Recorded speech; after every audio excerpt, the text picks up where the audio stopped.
Today's topic, important financial considerations for academic physicians. We love working with academic physicians. Heck, it's probably the bulk of who we serve today, but most importantly and most near and dear to my heart is this is where we got our initial opportunity to work with physicians, when we were allowed to come in and talk about budgeting and cash flow planning and student loan planning. So academic medicine will always have a very sweet spot in my heart. But also with that, I think a lot of academic physicians always have this conversation on, I can get paid a lot more in the private practice world though. And while that may be true, there are still a lot of benefits on the academic side that do not get credit in terms of a dollar figure. And that's the goal of today's post. We want to walk through some of the unique things that come with public service loan forgiveness, maybe the retirement plans, maybe some speaking opportunities that come in there that could advance your career, or maybe even add in some 1099 income. But there are a lot of benefit that come with the academic world. And some of those are hidden inside of your benefits packages. Some of those are hidden inside of the retirement account. Some of those are hidden inside of student loan forgiveness in the form of public service loan forgiveness. We're going to cover all of those next. So stay tuned. That's coming up.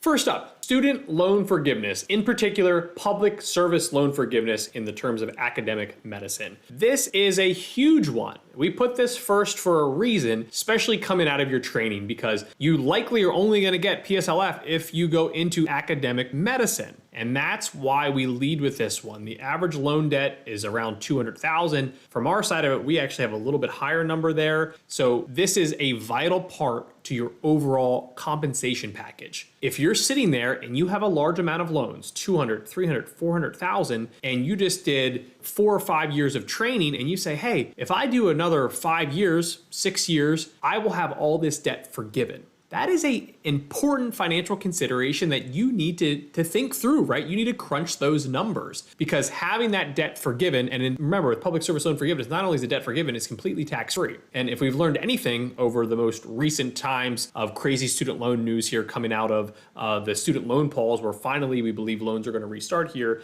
where we're sitting now when I'm recording this mid to late 2023, there was massive changes in there that you would argue only made public service loan forgiveness even easier now. So if you're sitting there as an academic physician or debating on becoming an academic physician, public service loan forgiveness has to be high on your list on financial considerations. So keep that in mind, think through that, think through the amount of time you have to put in there. If you had a long training specialty, this probably gets a little bit easier. If you had a shorter training specialty, you might have to then think about, do I really want to commit to the public sector? Some specialties are easier than others to be in academic medicine. I get that too, but you definitely need to put this on top of your list on, hey, it's not going to show up in my salary, but it would feel pretty darn good to have $400,000 of student loans just go poof. So first up, non-salary thing to keep in mind, PSLF, public service loan forgiveness.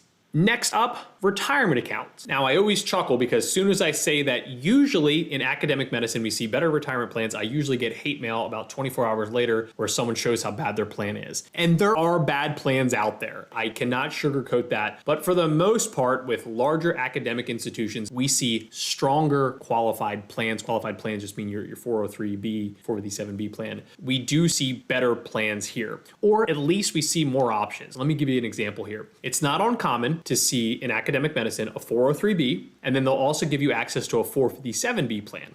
And now remember, with 457B plans, there's two types of plans. There's a government and a non-government. Usually in academic medicine, we're going to see a governmental 457B plan, which for all intents and purposes is just a bonus 403B account. So now we're sitting here, you have in 2023, you have $22,500 that you can save to your 403B. You have another $22,500 that you can save to your 457B plan. That's one of the big benefits of the 457B plan. It sits on its own island. And then sometimes what you'll see is you'll have both of these accounts, but if you had a mandatory contribution, so let's just say that your employer says, hey, Dr. Smith, you need to save at least 5%. You have to save 5%, no questions asked. That's usually labeled as something called a 401A plan. So in this example, you could be putting money into your 401A that's required and mandatory by your employer. You could be putting another max contribution into your 403B and then another max contribution to your 457B plan. So even if you don't have the world's best plan per se, that's a lot of pre-tax options there. And again, as a high income physician in your high earning years, we're usually leaning more towards pre-tax contributions. So that's one of the big benefits. Another benefit that I see most commonly, but this is usually where the hate mail comes in, they usually will have better matches. We've seen some academic institutions go the whole way up to 15% matches. That's a really good match. Now, on the private side, can you see even more there where they're always getting up to the true max? Not just that 22,500, but the whole way up to like the $66,000 match. That was a tongue twister. Yes, we do see that. But again, one of those things that academic medicine doesn't get enough credit for, or doesn't show up on the salary per se, is the amount of options you have in terms of pre-tax savings, which saves you money in taxes, and then also what type of free money, what type of match are you getting from your employer. So remember, when you're going through all the benefits and all the pros and cons, don't miss retirement savings. And you might have to ask HR, you might have to get a few more details on this. If you're sitting there and you're literally comparing, hey, here's my academic option, here's my offer, here's my private option, and then you're going through your pros and cons list, you probably are gonna have to ask HR for a little bit more detail here. Usually they're more than happy to share that with you. So just remember, take a look at those retirement plans, see what options you have in there, make sure you're gonna take advantage of all those, and at least know what buckets and how many buckets you can put money into. Next up, health insurance. Health insurance in academic medicine is some of the best health insurance I have seen in terms of employer benefits. They're usually so good that you might not even have access to a high deductible health plan, which would then give you access to an HSA. If you watch any of our other videos, we love HSAs, health savings accounts, but some academic institutions, because they are only giving you options that might include your hospital and your premiums are not going to be high enough, your out-of-pockets aren't going to be high enough, you might not get access there. But you should have extremely low cost, if not almost free, health insurance through your employer. This is another one that does not get enough credit. And what we have been noticing is some of the larger academic institutions, they will give you that Rolls Royce. They'll give you the nice one through your employer plan, where as long as you're using the hospital, pretty much everything's covered. But then they might also say, hey, we're also going to give you a high deductible health plan. You have more providers. You can use other hospitals besides where you're working. So we are starting to see, even with those really nice fancy plans and low cost plans, they're now starting to also add in these high deductible health plans as well. But this is just another one of those topics where it doesn't get enough credit, but health insurance will not show up in your salary. But having a fantastic health insurance option, but even robust options to choose from to customize it for your needs and your family needs is a huge benefit all on its own. Where sometimes in private medicine, depends on the size, but you might only get 1 or 2 plans. And now here in academic medicine, you usually have a couple, and also very spread out from, again, I keep using that Rolls Royce plan on pretty much thinking like, hey, you're going to have everything covered, or the other side of it where you're not going to have as much covered with that high deductible health plan, meaning that you're going to have more cost out of pocket up front. And then eventually you'd hit that max out of pocket where then everything's covered. But keep in mind, you want to review health insurance. It's not going to show up as this dollar figure, but there's a lot of hitting benefit. And that's why it's another important financial consideration for academic medicine physicians.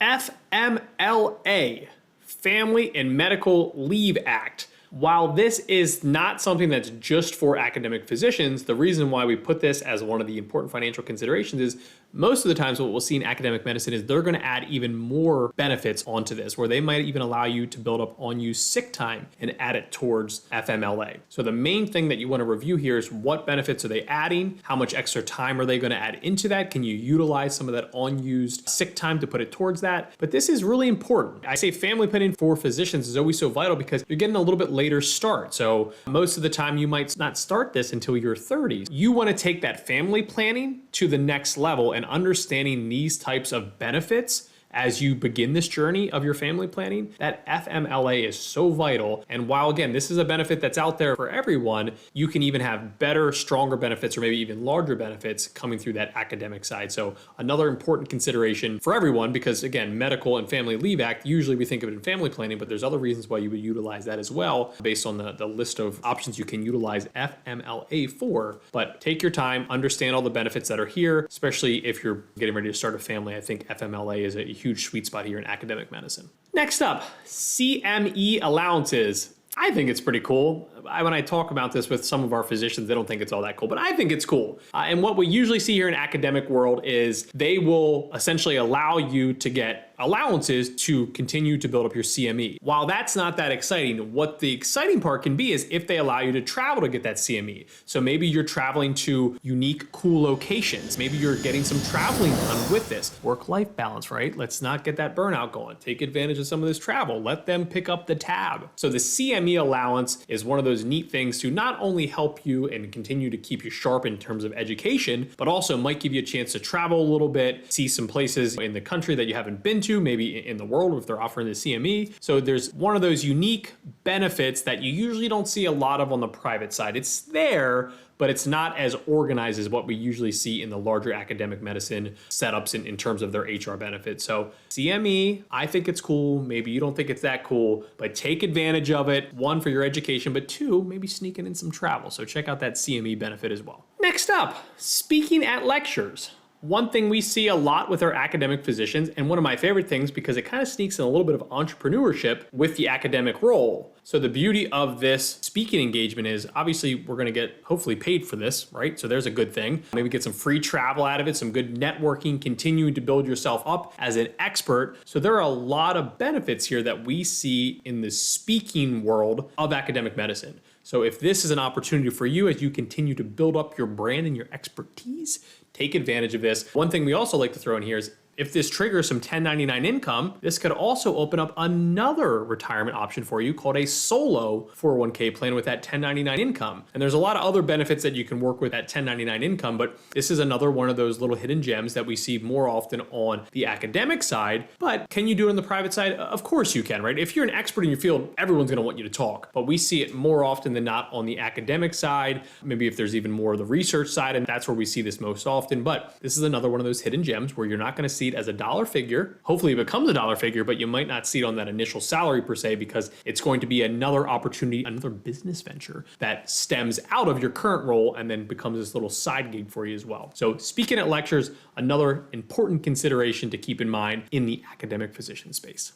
Last, but certainly not least, peace of mind. And what I mean by peace of mind here is with academic physicians, I love that you have a chance to maybe do a few different forms of medicine. And what I mean by that is maybe it's clinical. Maybe you love the clinical role and you want to put more time there. Maybe it's research and you want to put more time on the research side. Maybe it's the idea of just you doing more and more educating, right? Maybe you want to be an educator. The beauty of academic medicine is it gives you more options there if you do need to pivot at all. The other part of peace of mind is you're usually in this larger academic system, you're going to have more stability there. Where a private practice, or even if you started your own practice, while you may have higher pay, you may have more flexibility there, it could also go the opposite way on you. So the peace of mind comes with the idea of you have maybe more options, more silos per se to look at in the overall medicine world, where you also can then come in and take advantage of the stability of being with a larger employer. So I think there are a lot of pros. There's also some cons, but there's a lot of pros that come with academic medicine. And really the main goal of the main topics we just covered here was to walk you through some other ideas to think through. Whether you're analyzing a new role in academic medicine, maybe you're debating if you want to stay in academic medicine, but I hope these main ideas here give you some deeper thought, some deeper topics to dig into, with the last one being here, that peace of mind that can come with the academic physician role.